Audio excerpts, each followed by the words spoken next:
আলাইকুম।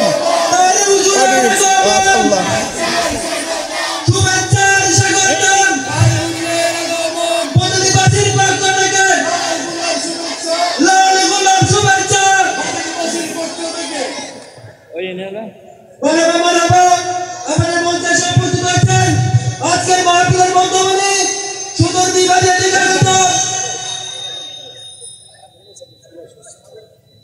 ঐতিহ্যবাহী প্রতিষ্ঠান চেয়ারম্যান দাওয়াতি বাংলাদেশ ও ঐতিহ্যবাহী ফয়জা দরবার শরীফের সম্মানিত সদস্য সারা বাংলার সুবিধাদার বাইরে স্পন্দন টেকনা থেকে তেতুলিয়া রূপসা থেকে বাদিয়া সারাদিন প্রতিদিন যিনি বাংলার একবার থেকে ওপার ঘুরে পৌঁছে করে যাচ্ছেন সুবিধাদার বন্ধুবলী প্রিয় তরিকত হুজুর উলামা জিয়াসুদ্দিন তাহরির মাদারীপুর আলী আরেকটা স্লোগান হবে নারে তাকবীর নারে ইসলাম নারে গোসিয়া আলে সুন্নাত ওয়াল জামাত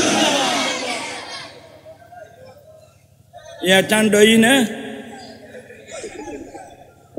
आरे के साहब ने আপনারা দাঁড়িয়ে আছেন কেন?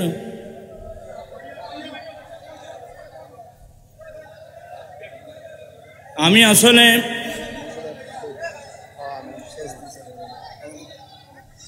আমি আর আপনাদেরকে কষ্ট দেব না। আমরা সবাই ঐক্যবদ্ধ আছি তো?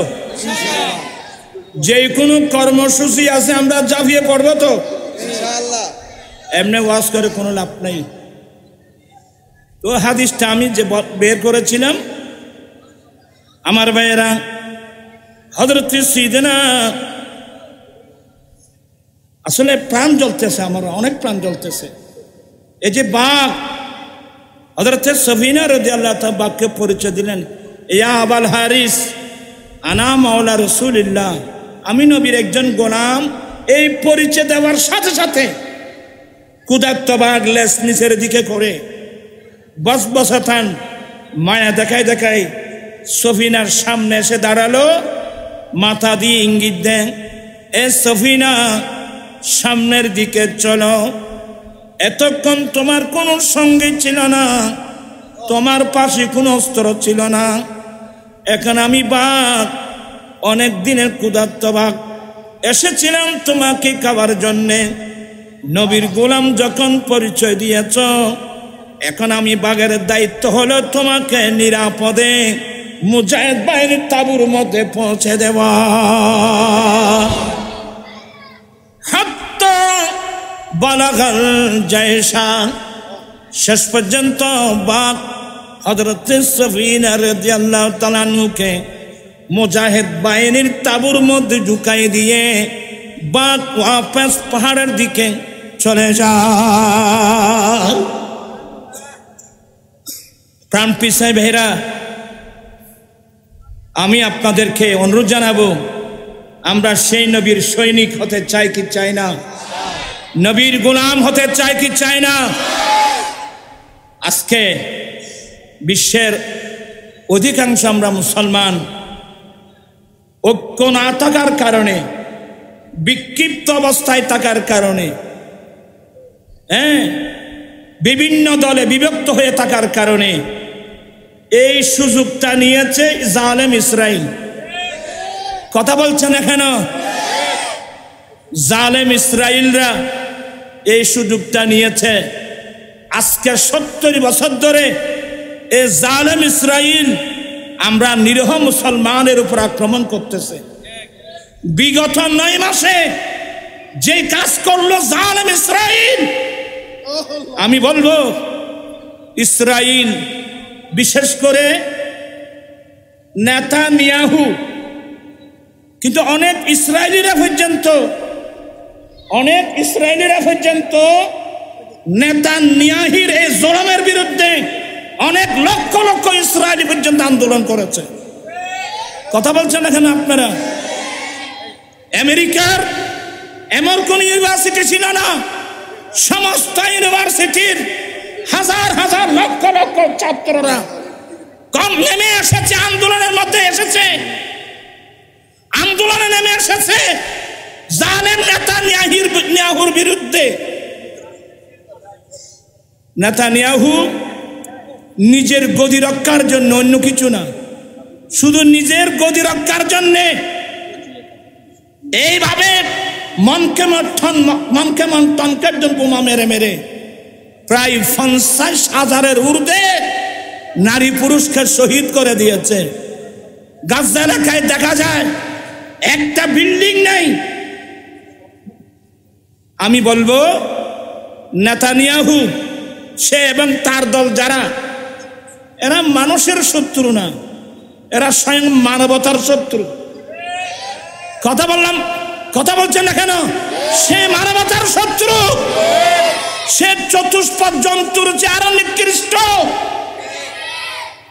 তবে আমি আশ্চর্য লাগলো এই নেতানিয়াহু, সে একজন ব্যক্তিত্ব, ছোট একটা ইসরায়েলের প্রধানমন্ত্রী, এ বিশ্বে জাতিসংঘ নামক এত একটা বিরাট শক্তিশালী সংগঠন থাকতে এইভাবে 50,000-এর ঊর্ধ্বে ফিলিস্তিনি মুসলিম ভাই বোনদেরকে কিভাবে শহীদ করতে পারলো?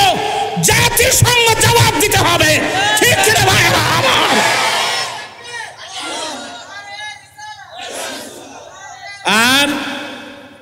আর বিশেষ করে এই দাবিগুলো জানানোর জন্য তো আমার ভাই মনার রইসুদ্দিন গিয়েছিল সেদিন প্রেস ক্লাবে।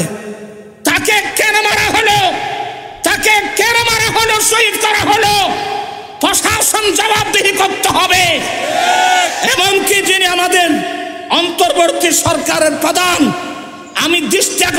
আমরা আপনার দৃষ্টি আকর্ষণ করছি, আপনি এই বিষয়টা অত্যন্ত, আজকে আমাদের ছেলেরা যে দাবি দিয়েছে এই ঘটনাগুলো তদন্ত করে যারা আসক্তিকর আসামি অনতিবিলম্বে এদেরকে অ্যারেস্ট করা হোক, এদেরকে বিচারের কাঠগড়ায় দাঁড় করানো হোক। আসলে আমরা একটা দুর্ভাগা জাতি, আমরা দাবি জানাচ্ছি, তবে জানি না আল্লামা শহীদ নুরুল ইসলাম ফারুকীর মতো ব্যক্তিত্ব, ওনাকে গড়ে ঢুকে শহীদ করা হলো, মামলা করা হলো, আসামির নাম দেওয়া হলো, কিন্তু বিগত সরকারের দ্বারা দায়িত্বশীল ওরা কি আল্লামা নুরুল ইসলাম ফারুকীর হত্যাকারীদেরকে অ্যারেস্ট করেছে? কথা বলছেন না কেন? অ্যারেস্ট করেছে। এগুলো বলতে গেলে আমার দিমাগ এমনি খারাপ হয়ে যাবে। আমি সেদিন চট্টগ্রাম প্রেস ক্লাবের সামনে যে বক্তব্য রেখেছিলাম, সে বক্তব্য সরকারের ঘরের মধ্যে রেকর্ড আছে। একটা মসলা মনে রাখবেন, যারা মানুষ হত্যা করে, আমার কথা শেষ, যারা মানুষ হত্যা করে এদের কোনো ধর্ম নাই। কথা বলছেন এখানে আপনারা? যারা মানুষ হত্যা করে এদের কোনো ধর্ম, এদের ধর্ম হলো পয়সা নিয়ে নিয়ে মানুষ হত্যা করা। কিন্তু প্রশাসনের ভাইয়েরা, আপনারা যদি কারণে অকারণে ওদেরকে অ্যারেস্ট না করে ওদেরকে ছাড় দিয়ে দেন, মনে রাখবেন একদিন আপনাকেও এই খুনিদের হাতে আপনাদেরকেও খুন হতে হবে।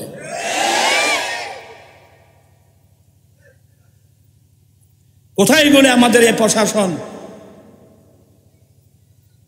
আমরা প্রশাসনের দৃষ্টি আকর্ষণ করছি, আমরা সহযোগিতা কামনা করছি, আমরা বিশৃঙ্খল পথ আমরা গ্রহণ করি নাই,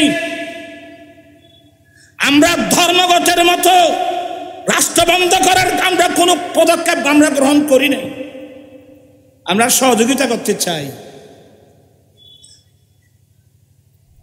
অনতিবিলম্বে রইসুদ্দিনের আসামিদেরকে গ্রেফতার করা হোক, আল্লামা শহীদ নুরুল ইসলাম ফারুকীর হত্যাকারীদেরকে বিচার করা হোক, গ্রেফতার করা হোক, এদেরকে বিচারের কাঠগড়ায় দাঁড় করানো হোক। যদি এদের বিচার যদি করতে না পারে, এ দেশে তো ইসলামী হুকুমত নাই, শিক্ষানীতিও ভিন্ন, আমার রসুল যে শিক্ষানীতি উম্মতদেরকে দিয়ে গেছেন, এই শিক্ষানীতি আমরা গ্রহণ করেছি।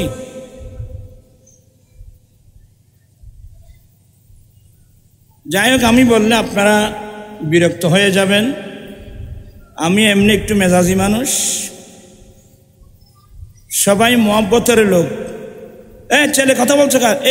কথা ভয় করুন, তোমরা কথা বলবা না। আমি বেশিক্ষণ থাকবো না, আমি অসুস্থ মানুষ। আর আজকে যাকে কেন্দ্র করে কষ্ট করে এ মাহফিল ইয়েন সাজাই যখন আনলাইন আমি এটা ওয়াজ বন্ধ করি নে, বলতো না ওয়াজ বন্ধ করি, এলটা মাহফিল সাজাই নেই তারা না করে। ওই বেগুন আসছে দে ওই তাই রুজুর ওয়াজনি ফেললে তো অসহায়। আমি দেরি করব না, সে আসা মাত্রই আমি মাইক ছেড়ে দেব, তোমরা মন ভরে ওয়াজ শুনতে পারবা। তবে আমি কিছু নসিহতমূলক কথা বলবো, একটু মুহাব্বত নিয়ে দরুদ শরীফ পড়ব। আল্লাহুম্মা সাল্লি আলা সাইয়্যিদিনা মাওলানা মুহাম্মদ ওয়া আলা আলি সাইয়্যিদিনা মাওলানা মুহাম্মদ সালাতুন ইয়া রাসূলুল্লাহ আলাইকুম সালামুন ইয়া হাবিবাল্লাহ আলাইকুম যে মাহজুরে বারামদ জান নে আলম ترحم يا رسول الله ترحم صلاة يا عليكم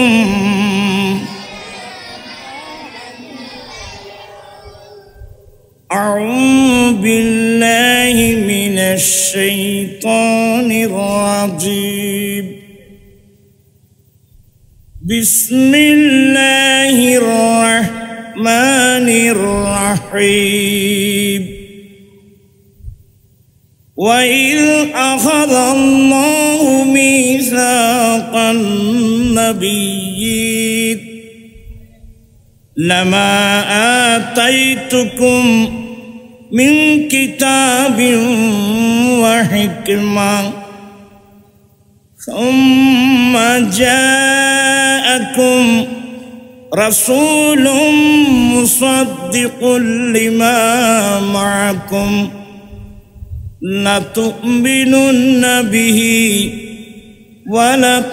ولتنصرنه قال أقررتم وأخذتم على ذلكم إصري قالوا وقررنا قال فاشهدوا وأنا معكم من الشاهدين صدق الله مولانا العظيم وصدق رسوله النبي الحبيب الكريم ونحن على ذلك لمن الشاهدين والشاكرين والحمد لله رب العالمين ربي صلي وسلم وبارك عليه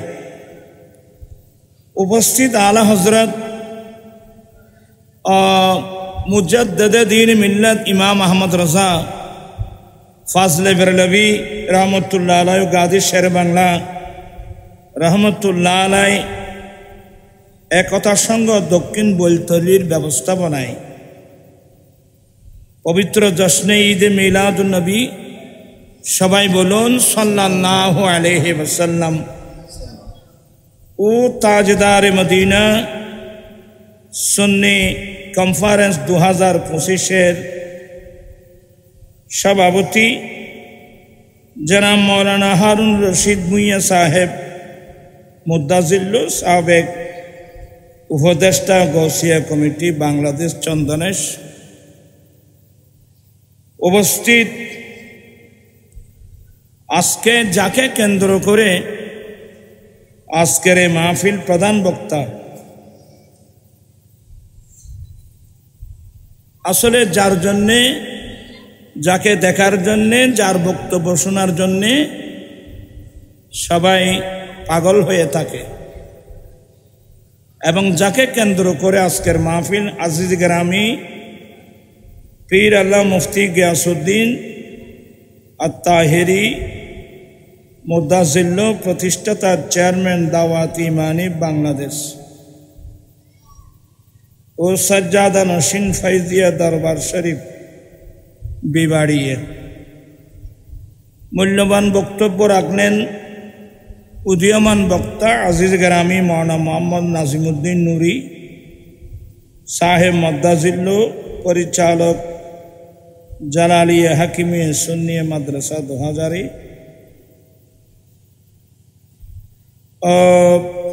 আমন্ত্রিত অতিথিবৃন্দের মধ্যে আছে জনাব আলহাজ আবুল কাসেম ভূঁইয়া, সভাপতি হাজি উমদামিয়ে জামে মসজিদ বৈলতলি, উদ্বোধক জনাব মোহাম্মদ আব্দুল সালাম মামুন, জনাব মোহাম্মদ মঈনুদ্দিন ভূঁইয়া, অসংখ্য উলামা ইকরাম, ব্রাদারান ইসলাম, রহমানি ওয়া রাহমাকুমুল্লাহ তাআলা। মহান রব্বুল আলমিনের দরবারে লাখো কোটি শুকরিয়া যে রব্বুল আলমিন পবিত্র চাঁদ, যেই চাঁদে, যে মাসে যারা আল্লাহর মেহমান,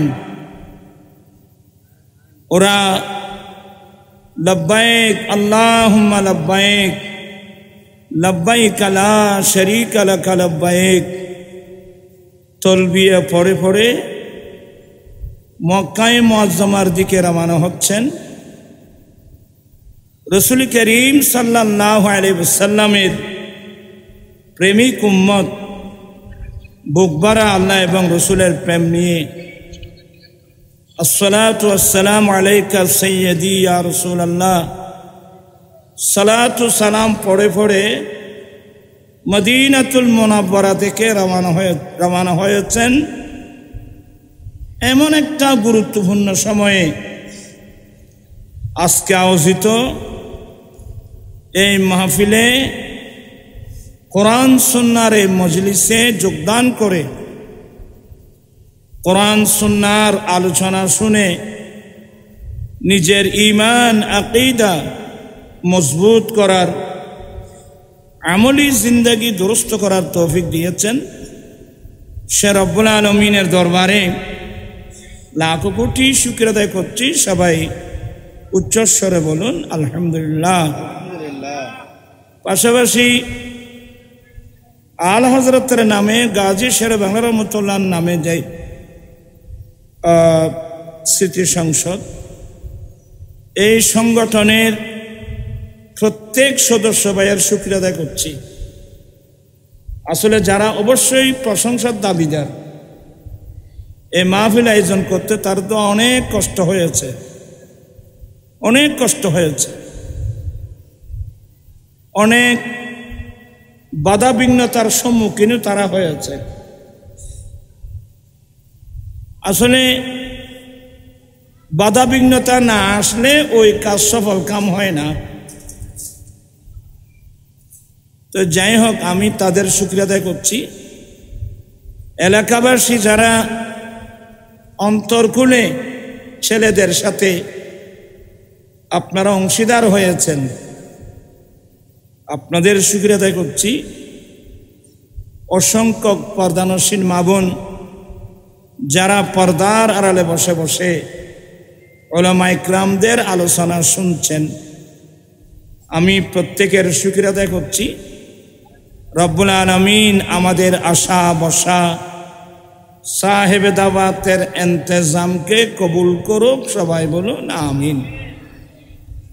আপনি একটু সামনে চলে আসলে ভালো হয়। এই ফয়নে বউবে গম মারিব দিতে কোনো ওয়াজ বুঝতো না, কিচ্ছু হতো না। অনারা সদ্য বা ফিসুতুন কষ্ট করি সামাইবেন নাই। যাই হোক, আমি আপনাদের বিরক্তের কারণ হয়ে কোনো দাঁড়াবো না। সবাই মহব্বতের লোক। আসলে আমি খুবই অসুস্থ, তারপরও মহব্বতের কারণে আসতে বাধ্য হয়েছি। তো আসলে আমরা কোন নবীর উম্মত এই জিনিসটা আমরা এখনো জানি না। আল্লাহ আমাদেরকে কোন নবীর উম্মত বানিয়েছেন, আমরা কোন নবীর কলমা পড়েছি, আমার মনে হয় সেই জ্ঞান এখনো আমরা অর্জন করতে পারিনি। যদি আমরা আমার নবীকে চিনতে পারতাম, আমাদের আচরণ হতো ভিন্ন,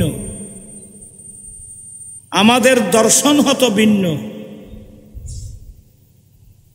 আসলে আমরা আমার নবীকে আমরা চিনি নাই, কিন্তু বনজঙ্গলের বাঘভাল্লুক, হরিণ, চতুষ্পদ জন্তু এরা কিন্তু আমার নবীকে চিনে। কিন্তু যারা চিনতে হবে ওরা চিনে না।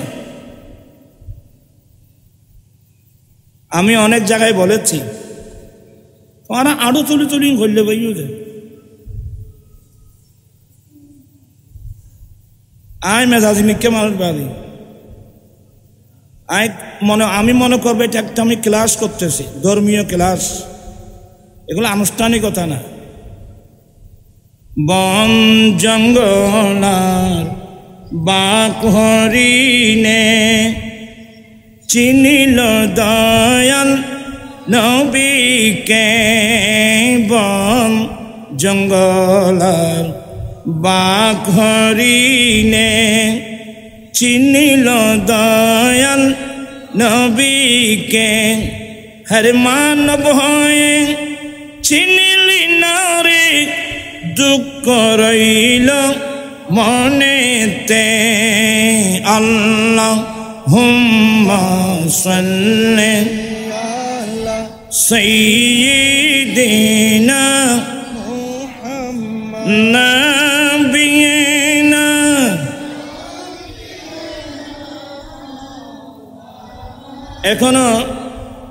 এখনো পড়ার সিস্টেম শুদ্ধ হয় নাই। তুই ওই মাংসল্লাহ আলাম দেখিলে বুঝছো, ওরা সামনে চলে আইব।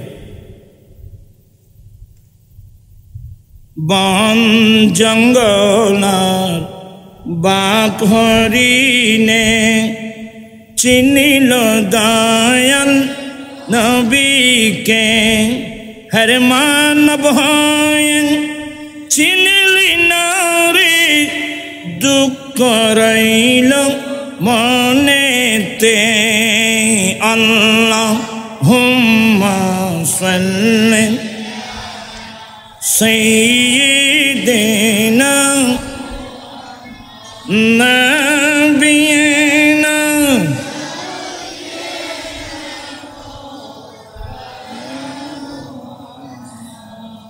বন জঙ্গলের বাঘ ভাল্লুক ওরা আমার নবীকে চিনে, সবকিছু আমার নবীকে চিনে, কিন্তু যারা চিনতে হবে তারা চিনে না।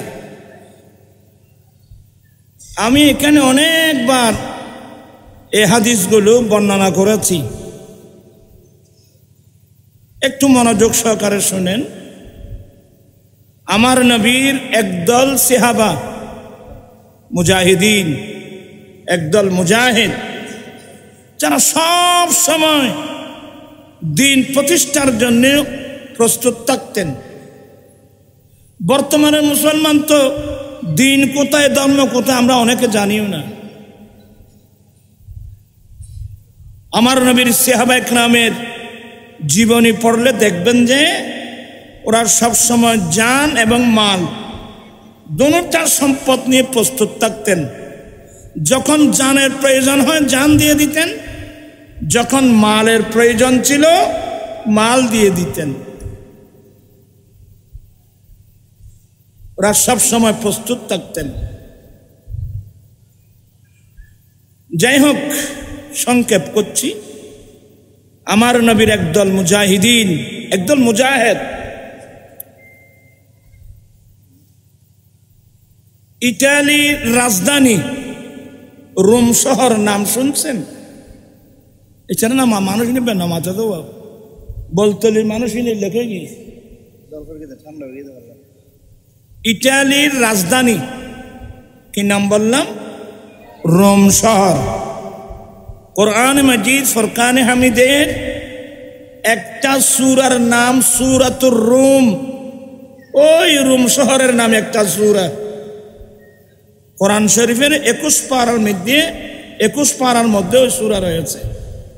আলিফ লাম মিম গলিবাতির রুম, ডাইরেক্ট রোম শহরের নামে। আমার মায়েরা, একদল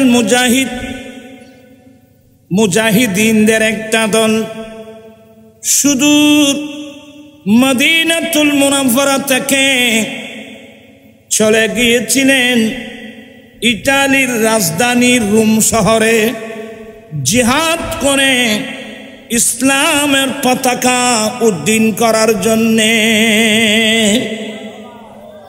এই হাদিসগুলো পড়তে গেলে চোখের পানি ধরে রাখা যায় না। কোথায় মদিনাতুল মুনাওয়ারা আর কোথায় রোম শহর। আল্লাহু আকবার। কিভাবে গেলেন? সামুদ্রিক পথে। আর কি কষ্ট করে ওরা রোম শহরে গিয়েছিলেন জিহাদ করে ইসলামের পতাকা উড্ডীন করার জন্য। আমার মায়েরা, ওই মুজাহিদিনদের মধ্যে একজন সাহাবা যাকে নবী সফিনা বলছেন। কি বলছেন? সফিনা। সফিনা শব্দের অর্থ হলো জাহাজ।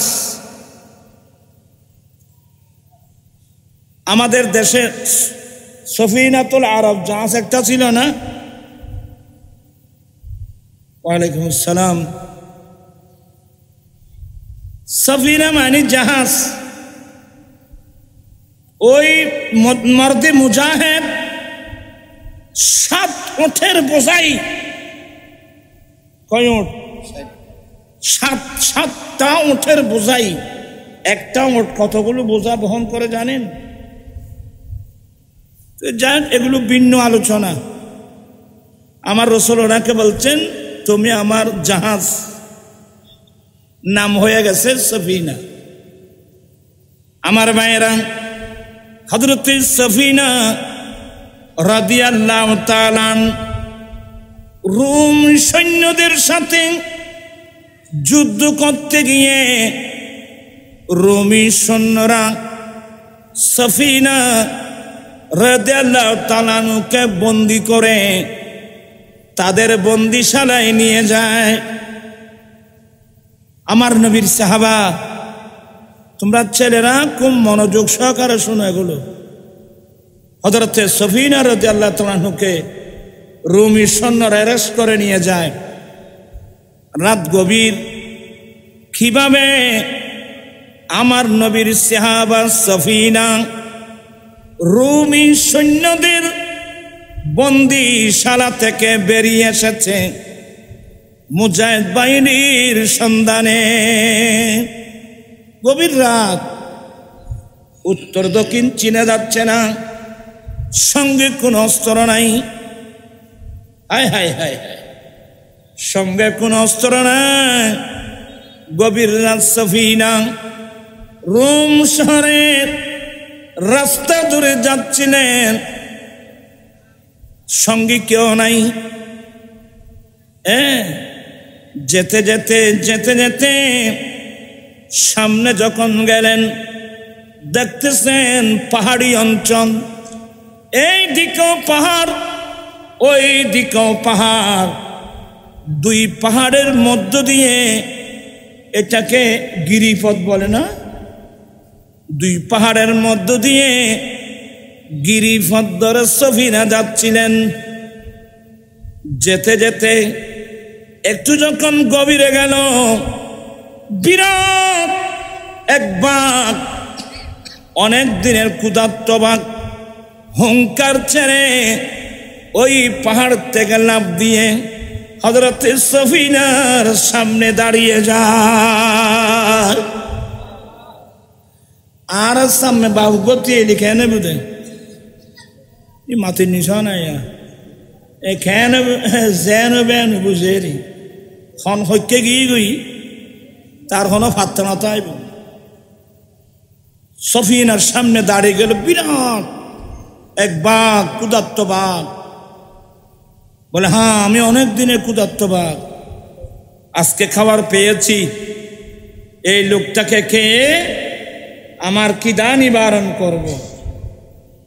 সফিনার সামনে দাঁড়িয়ে গেল, বাঘের লেজ উপরের দিকে, বাঘ ফুলতেছে, কারণ বাঘের নাকি একটা ধর্ম, সে না ফুললে আক্রমণ করতে পারে না। বাঘ ফুলতেছে, ফুলতে ফুলতে এমন পর্যায়ে আসলো, সফিনা বুঝতে পারলেন এই বাঘ এক্ষুনি আমার উপর হামলা করবে। কিন্তু আমার নবীর সাহাবা সফিনা রাদিয়াল্লাহু তাআলা আনহুর চেহারার মধ্যে ভয়ের কোনো চিহ্ন নাই। কারণ যারা আল্লাহকে ভয় করে ওরা পৃথিবীতে কাউকে কি করে না, ভয় করে না। আমাদের মধ্যে মানুষের ভয়, আল্লাহর ভয় নেই। আল্লাহর ভয় থাকলে তো আমাদের এই অবস্থা হতো না। বেশি ওয়াজ লাগে না বাবু, অল্প ওয়াজে যথেষ্ট। বলতে চেয়েছিলাম, সফিনা এতক্ষণ জবান খুললেন, বাঘের সাথে আরবি ভাষায় কথা বলছেন। কি বলছেন জানেন? এই হাদিসটা মেশকাতেও আছে।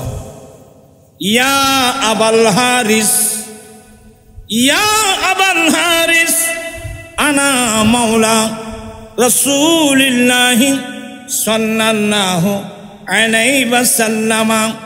এ বাঘ, আমি দয়াল নবীর একজন গোলাম। আল্লাহু আকবার, আল্লাহু আকবার। পরিচয় কি?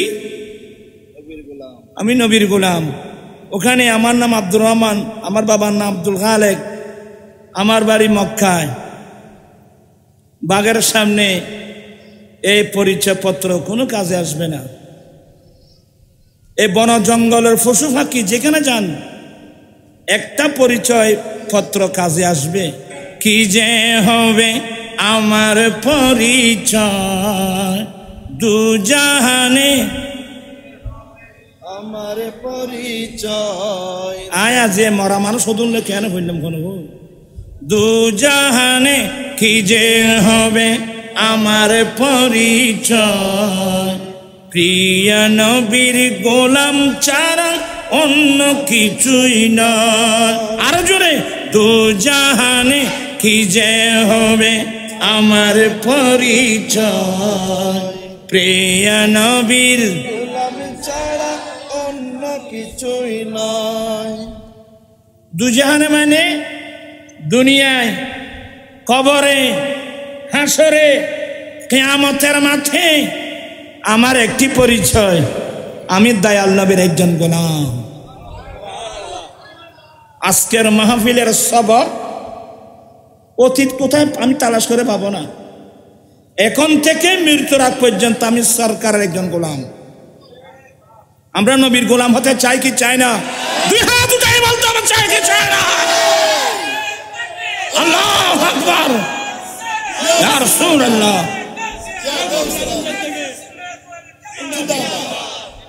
আচ্ছা, নবীর গোলাম হতে পারলে আবার আমাদের দেশে একদল হুজুর আছে বলে আমরা নবীর গোলাম, আমরা তো আল্লাহর গোলাম।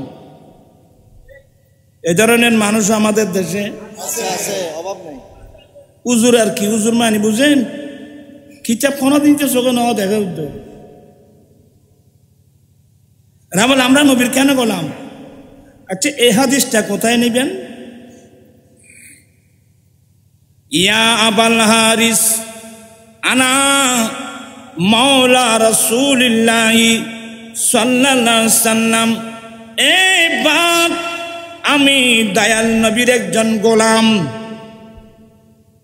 আমি আপনি একটু নোট করবেন, আরবি ভাষার মধ্যে আরবি ভাষা বোঝা কঠিন।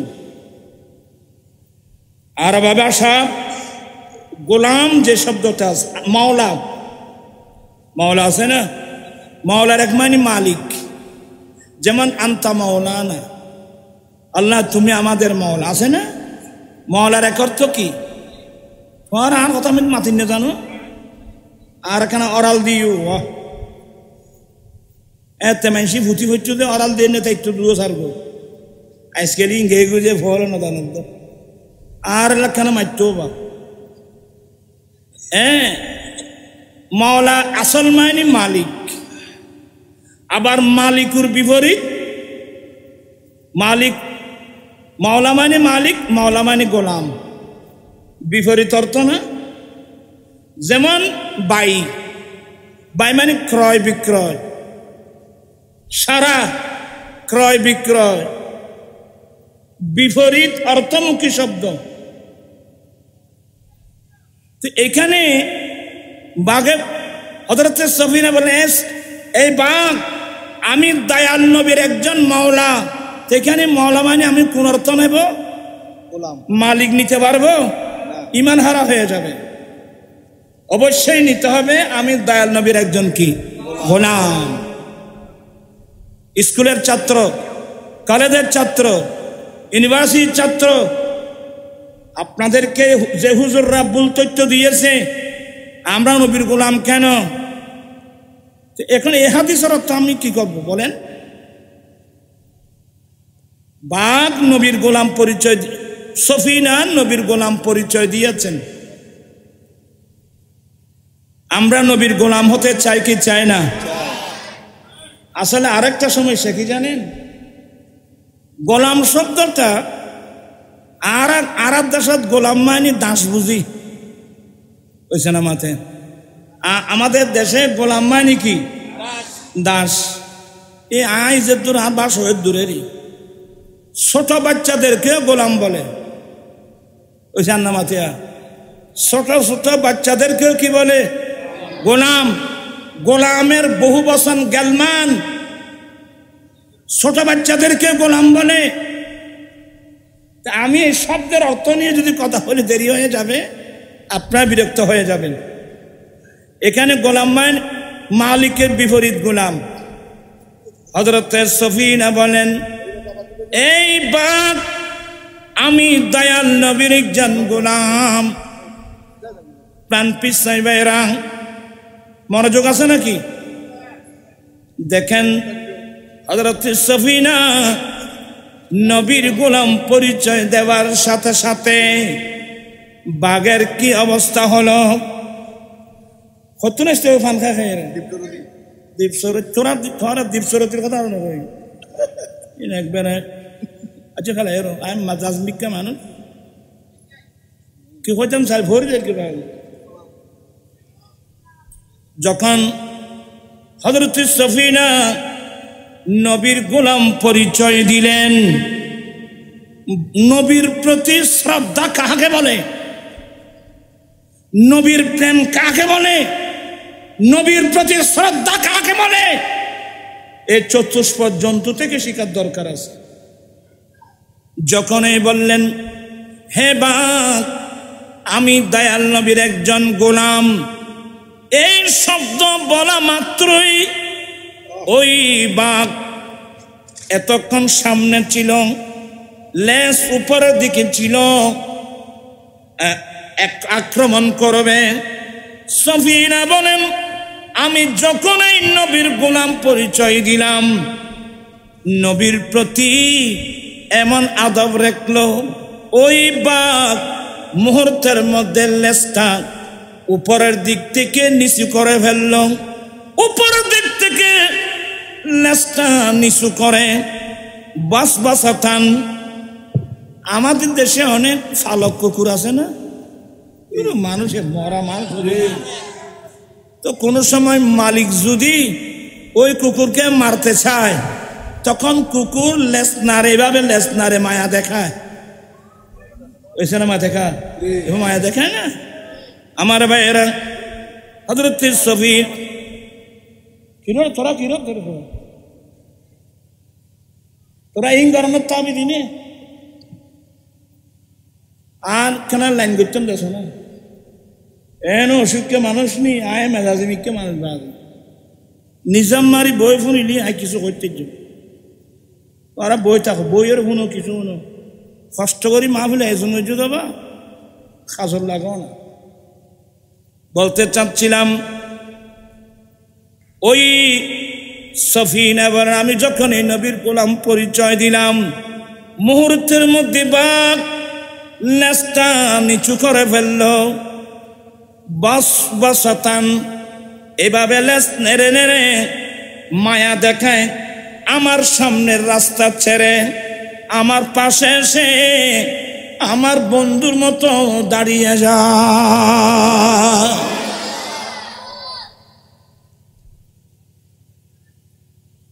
আমি আশ্চর্য হয়ে গেলাম, আমার বন্ধুর মতো দাঁড়িয়ে গিয়ে বাঘে মাথা দিয়ে ইঙ্গিত দিলেন, সফিনে এসেছিলাম অনেক দিনের ক্ষুধার্ত বাঘ, এসেছিলাম তোমাকে কে খিদা নিবারণ করব।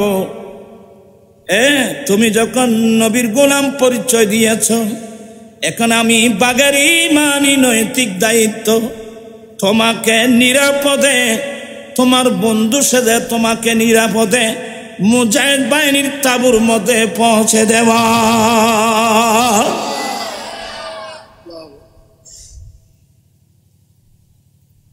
এই হাদিসগুলো যখন আমি পড়েছি, ছেলেদেরকে পড়াচ্ছিলাম, চোখের পানি এসে যায়।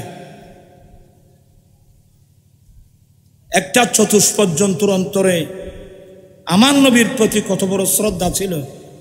শুধু নবীর গোলাম পরিচয় দিয়েছে, বাঘ লেজগুলো নিচের নিদেখ, কিন্তু এখন আমি নবীর গোলাম, আমি নবীর গোলাম।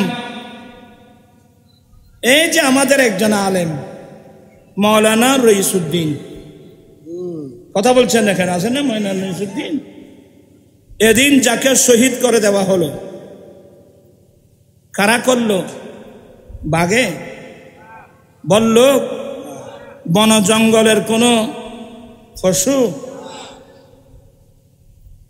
তার অপরাধ কি ছিল? সে কি জন্য আসছিল 26 তারিখ ঢাকা শহরে?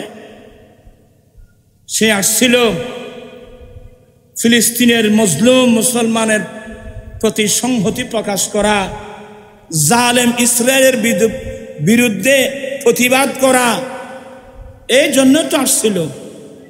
কথা বলছেন না কেন আপনারা?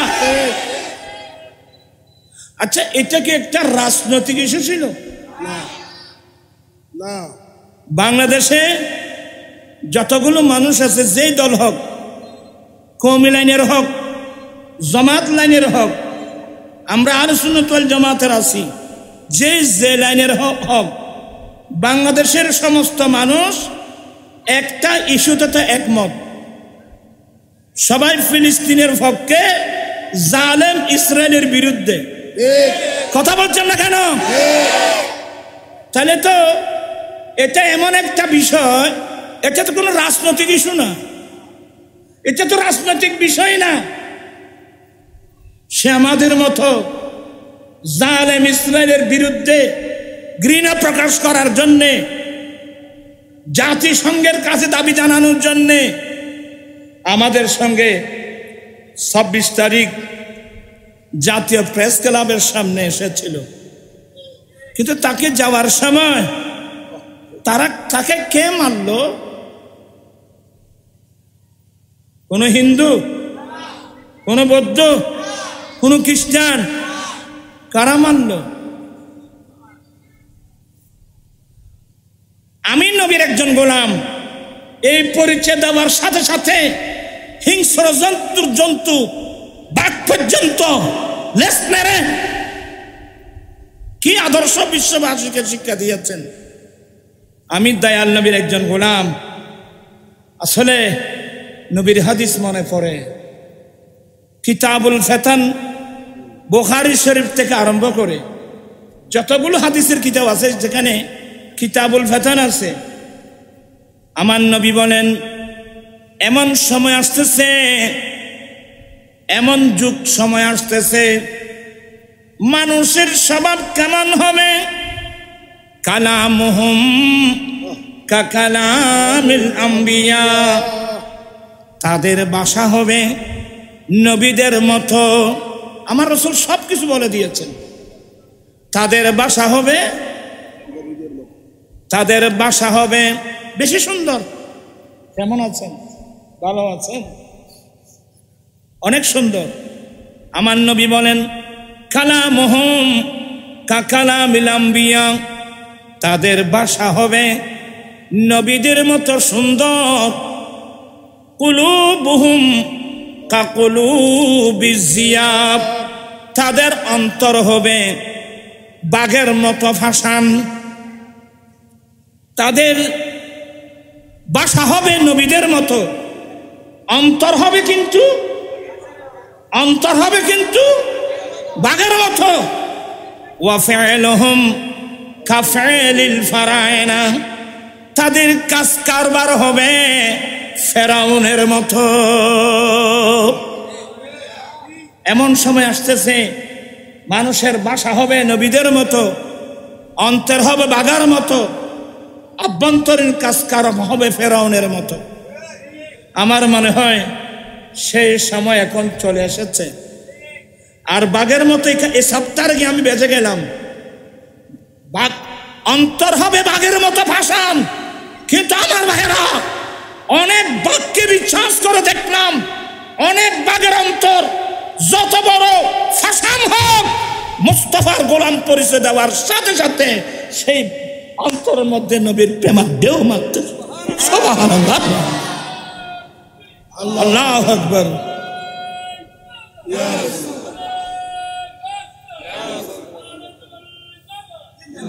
যারা রইসুদ্দিনকে মারছে, আজকে গোটা বাংলাদেশে আন্দোলন চলছে, ঠিক কিনা ভাইরা আমার? ঢাকা শহরে আন্দোলন করতে গিয়ে আমার অনেক ছেলেরা আক্রান্ত হয়েছে। আমাদের ছেলেরা কেন আক্রান্ত হচ্ছে? প্রশাসন কিন্তু জবাবদিহি করতে হবে। আপনারা আপনার আহলে সুন্নাত ওয়াল জামাতের মানুষকে আপনারা চিনেন নাই। আহলে সুন্নাত ওয়াল জামাতের মানুষ আমরা তরিকতপন্থী মানুষ। আমরা লাঠি সোটা নিয়ে মাঠে দৌড়াদৌড়ি করি না। আমরা নবীর প্রেমার ভালোবাসা, আউলিয়া ইকরামের প্রেমার ভালোবাসা নিয়ে আমরা চলি। তবে আমাদের সরলতাকে যদি আপনারা দুর্বলতা মনে করেন, ভুল করবেন।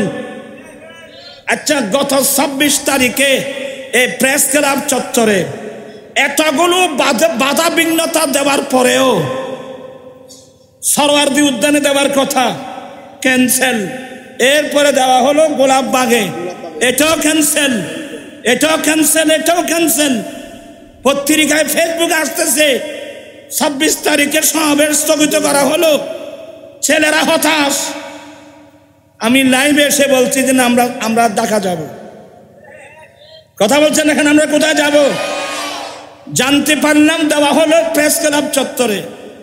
এমন সময় দেওয়া হলো যেই সময় একটা স্টেজ করার কোনো সুযোগ নাই, ট্রাকের উপর দাঁড়িয়ে দাঁড়িয়ে।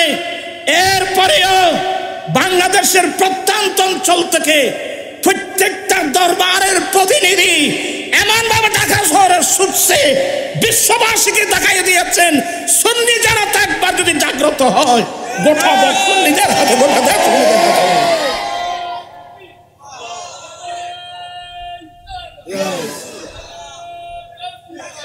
আমি স্পষ্ট ভাষায় বলে দিচ্ছি, আপনারা সুন্নিদেরকে অবহেলা করছেন। আমরা আহলে সুন্নাত ওয়াল জামাত, আমরা অরাজনৈতিক মানুষ।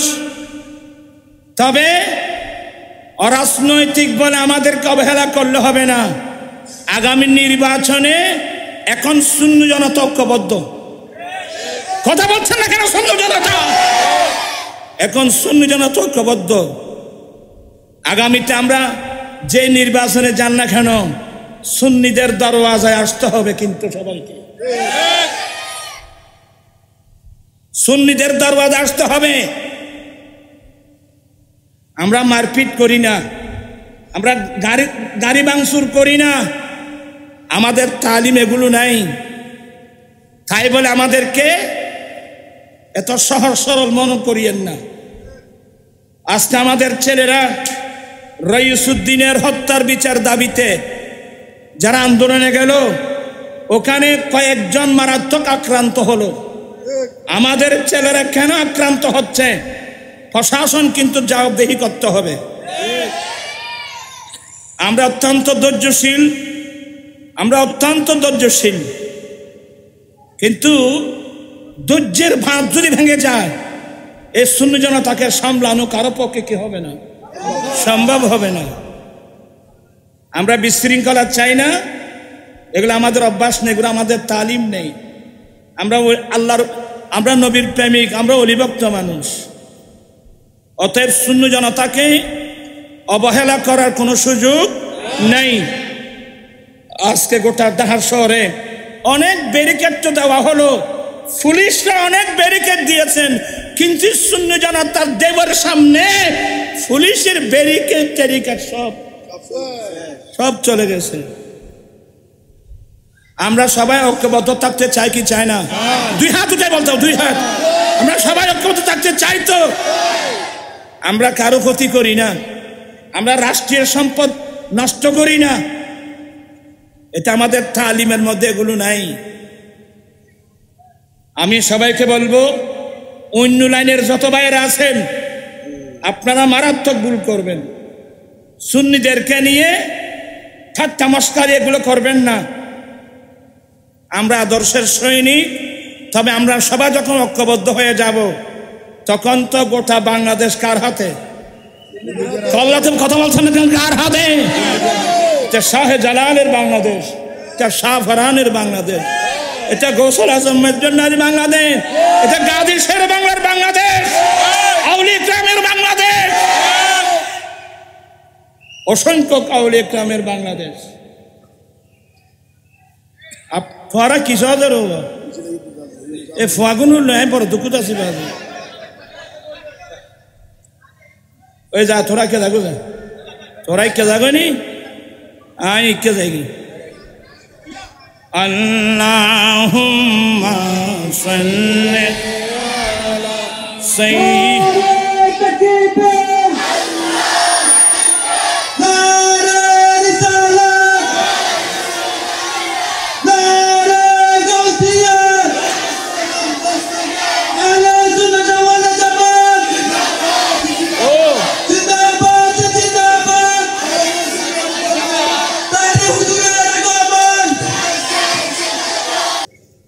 আল্লাহ পাক আমরা সবাইকে দামানে মুস্তাফা মজবুত করে ধরার তৌফিক দান করুক, আমিন। আমি আর কথা বাকি যা কথা বলার আছে আমার আজিজ গ্রামী সবাই আসছেন ওনাকে দেখার জন্য, ওনার বক্তব্য শোনার জন্য। আমি আর সময় নষ্ট করলে আপনারা আমাকে গালি দিবেন, আমি আপনাদের বিরক্ত হয়ে দাঁড়াবো। আল্লাহ পাক এই মাহফিলকে কবুল করুক। আমাদের ছেলেরা গাজী শের বাংলা রহমতুল্লাহ আলা হজরতের নামে যে স্মৃতি সংসদ, এই সংগঠনের ছেলেদের মহব্বতকে আল্লাহ কবুল করুক, পরিশ্রমকে আল্লাহ কবুল করুক। আমরা সবাই আসুন, আমরা দামানে মুস্তাফা মজবুত করে ধরি। ওয়া আখিরু দাওয়ানা আনিল হামদুলিল্লাহি রাব্বিল আলামিন। আল্লাহুম্মা আমিন। রব্বানা যালামনা আনফুসানা ওয়া ইন লাম তাগফির লানা ওয়া তারহামনা লানাকুনান্না মিনাল খাসিরিন। মওলায়ে করিম এ মাহফিল কবুল করো আল্লাহ। লাইটিং প্যান্ডেল স্টেজ তবরকাত কবুল করো মওলায়ে করিম। ফিলিস্তিনে মুসলিম মুসলমানের আল্লাহ জান মাল ইজ্জত আবরুকে আল্লাহ হেফাজত করো। আল্লাহ জালেম ইসরায়েলকে নিস্তানাবুদ করে দাও। শুরু হয়ে গেছে তো খোদাই গজব, দামানল এমন শুরু হয়েছে না, খোদাই গজব। খবরও তো জ্বলবে, দুনিয়া তো জ্বলতেছে, এগুলা খোদাই গজব। আল্লাহ তুমি এ জালেমদেরকে আল্লাহ তুমি নিস্তানাবুদ করে দাও। আল্লাহ ফিলিস্তিনকে আজাদ করে দাও। বিশ্বের মুসলমানদেরকে ঐক্যবদ্ধ হওয়ার তৌফিক দান করো। বাংলার সমস্ত সুন্নি জনতা, সমস্ত মুসলিম ভাই বোন আমরা যেন একটা প্ল্যাটফর্মে আসতে পারি, আল্লাহ সে তৌফিক দান করো। অনৈক্যের কারণগুলো চিহ্নিত করে কোরআন সুন্নাহ দিয়ে নিরসন করে সবাই যেন একটা প্ল্যাটফর্মে আসা যায়, আল্লাহ তুমি সে গায়েবী ব্যবস্থা করে দাও। আজিজ গ্রামী জনাব মাওলানা তাহেরি সাহেব সহ আহলে সুন্নাত ওয়াল জামাতের মর্দে মুজাহিদ, অনেক জীবনের ঝুঁকি নিয়ে অনেক জায়গায় যেতে হয়। প্রত্যেকের জান মাল ইজ্জত আবরুকে আল্লাহ তুমি হেফাজত করো। আল্লাহ রইসুদ্দিন এ ভাইকে আল্লাহ তুমি মাকাম, আল্লাহ শাহাদতের মাকাম দান করো। যারা ময়দানে মর্দে মুজাহিদের মতো কাজ করছে, প্রত্যেকের এই জিহাদকে আল্লাহ তুমি কবুল করো। বিহাক্কি লা ইলাহা ইল্লাল্লাহ। আমি তো একটু দেরি করে ফেললাম।